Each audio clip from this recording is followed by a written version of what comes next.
Assalamualaikum warahmatullahi wabarakatuh. Perkenalkan, nama saya Devi Marfakusuma. Saya berasal dari kelas EL4607. Pada kesempatan kali ini, saya akan menjelaskan bab mengenai kapasitor dan material dieelektrik. Langsung saja ke pembahasan kita. Kapasitor. Kapasitor terdiri dari dua buah konduktor yang diberi muatan berlainan jenis dan sama besar. Kedua konduktor terisolasi dalam satu ruangan. Terisolasi sama dengan medan di dalam ruangan hanya dihasilkan oleh kedua muatan pada konduktor. Selanjutnya, ketiga, dengan kata lain, kapasitor terdiri dari dua elektrode dan dipisahkan oleh isolator atau dielektrik material. Lalu, kapasitor berfungsi sebagai penyimpanan muatan atau energi. Lanjut. Kapasitor plat sejajar. Besar medan listrik karena kedua plat itu dapat dirumuskan dengan E sama dengan sigma per epsilon 0 atau sama dengan Q per epsilon 0 dikali A. Lalu beda besar potensial antara kedua plat itu dapat dirumuskan dengan V sama dengan sigma per epsilon 0 dikali D. Lalu besar kapasitansinya pada plat sejajar itu bisa kita rumuskan sebagai C sama dengan epsilon 0 dikali A per D. Lanjut. Lanjutnya ada kapasitor silinder. Kapasitor silinder berbentuk seperti ini. Dua buah silinder konduktor dengan panjang sama L dan di antara kedua silinder terdapat material dielektrik.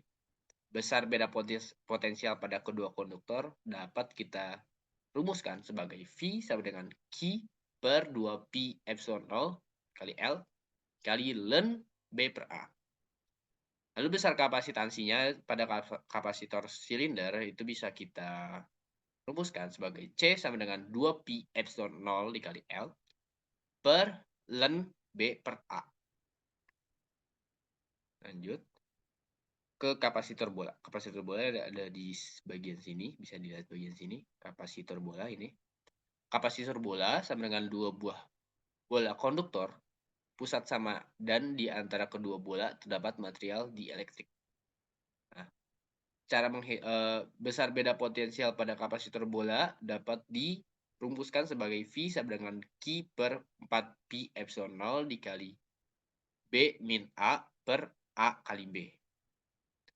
Lalu besar kapasitansinya pada kapasitor bola itu bisa kita rumuskan sebagai C sama dengan sama dengan 4 kali Pi kali epsilon 0 kali A kali B per B dikurang A.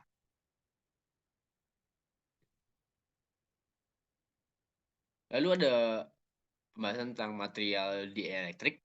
Material dieelektrik sama dengan material bersifat isolator yang dapat dipolarisasi atau polarized dengan cara menempatkannya pada suatu medan listrik. Material non-konduktor seperti kaca, kertas, kayu adalah contoh material dieelektrik. Ketika pada ruang di antara dua konduktor diselipkan bahan dieelektrik, kapasitansi akan naik.